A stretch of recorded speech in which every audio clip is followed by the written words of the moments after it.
You know, for all their flaws, at least Guy Boucher and Mark Crawford's Sens could beat the Leafs. Hello, darkness, my old friend. You've come to talk with me again. Sens lose 4-2 to the Toronto Maple Leafs. How are the young guys now? I finally did it! I scored again! Quit taking penalties! The Sens are gonna blow this game. Way to tie up the stick in front. Not. Well done. Just well done. You better believe we're gonna be having a penalty chat at the end of this one. What a time to be alive! What a long and brutal season that was. This team, man! You know, you look at Ottawa's three quote-unquote biggest division rivals in Toronto, Montreal, and Boston. The Sens have 2 wins in 9 games against those teams, including 0 in 3 games against the Leafs. In a season where there isn't anything to get excited about for Sens fans, except the potential at the first overall pick, beating the Leafs would at least give us something to be happy about. But no, can't even do that. Let's just get into lineup changes. Philip Chlapik was returned to Belleville, so Scott Sabourin drew in for him. Mark Borowiecki was out with an ankle injury, so Cody Golubeff drew in for him. And Marcus Hogberg got another start between the pipes. Unfortunately, the lineup changes meant very little, as the Leafs grabbed an early lead and never looked back. Barely 4 minutes in, Matthews gets the puck in the Sens zone, wheels down the wing, fires a terrible angle shot on goal, somehow gets through Marcus Hogberg, and the Leafs lead 1-0. Of course, it had to be Matthews, and what a brutal goal for Hogberg. You've got to have that one. Puts the Sens behind early, and they're never really able to recover from there. Thankfully, Hogberg's able to settle down for the rest of the period, as neither team finds the back of the net, and the Leafs take a 1-0 lead into period 2. Unfortunately, things kind of come apart for the Sens in the second. Just shy of 2 minutes into the second period, the Leafs wheel the puck around the Sens zone, go D to D, down low, back to the D, Muzzin fires a shot on goal. Marcus Hogberg has absolutely no idea where the puck is because there are 4 guys literally standing on top of him. The puck gets by him as he tries to look around the crowd, and it's 2-0 Toronto. Seriously, it's pretty tough to blame Hogberg on this one. Look at that. How is he supposed to see the puck? Then just under 12 minutes into the second period, after Hogberg's made a number of excellent saves to keep the Sens behind just 2-0, Tavares throws a shot on goal, Nylander tips it in front, it beats Hogberg, and it's 3-0 Leafs. Just goes to show the difference in talent levels.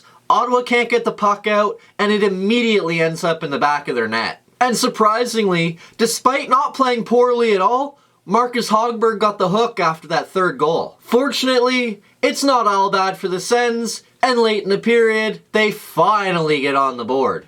And it was a lot lucky for the Sens as well. Chris Tierney forces a Tyson Barrie turnover as he slashes his hand and the puck hits the referee. Tierney picks it up, goes cross ice to Nemesnikov. Nemesnikov goes back across the ice to Connor Brown, who's wide open. Brown taps it in the empty net because Jack Campbell just can't keep moving that quick, and it's 3-1 Leafs. Seriously, ignore the fact that the puck hit the referee's skate for a minute.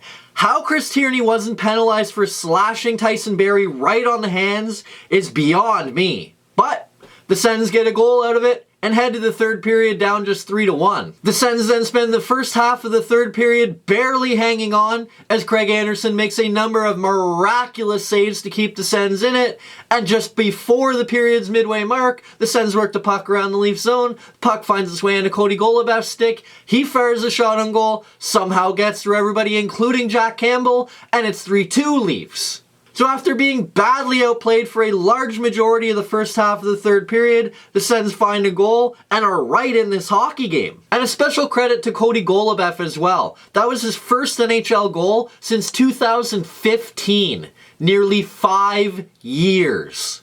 I'm sure that's gotta feel pretty good for a guy who's been used pretty sparingly by the Sens this season. Unfortunately, Golubev's goal doesn't give the Sens any momentum, and they can't find the tying goal. In fact, if it wasn't for Craig Anderson, this game would have got completely out of hand in the final few minutes.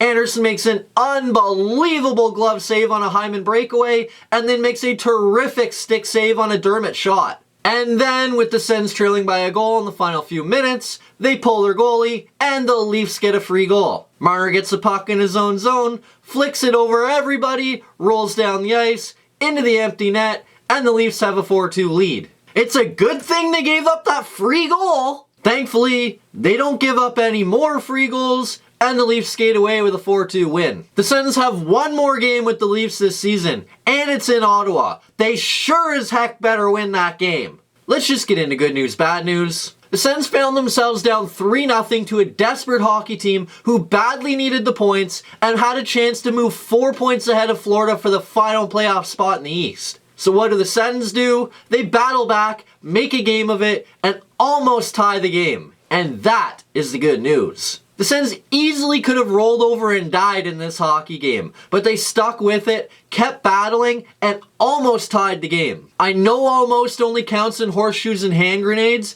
but almost is a big thing for the Sens team. They're significantly outskilled on a nightly basis, and that is especially true against the Leafs. So the Sens coming back and sticking with it is a good thing.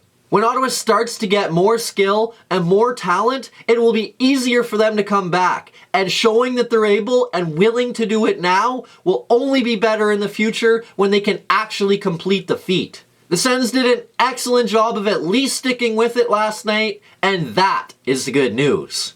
Now, for the bad news. The Sens had an excellent chance to play spoiler last night and couldn't do it, and that is the bad news. The Leafs came into this contest desperate for points and had an excellent chance to put some separation between themselves and the Panthers for the final Eastern Conference playoff spot. The Sens knew that coming into the contest, had an excellent chance to play spoiler, would have been great for their team, would have given them lots of confidence, and would have made the fans happy. Instead, they fall behind early, can never quite battle back in the game, and find themselves on the losing end. They can't afford to keep digging themselves big holes if they hope to get out of it. Unfortunately, that's what happened in this game, and that is the bad news. Next up, the Sens return to action this evening when they host the Dallas Stars. That contest will be the second and final meeting of the season between the two teams, with the Stars currently holding a 1-0 edge in head-to-head play thanks to a 2-1 win in Dallas earlier this season.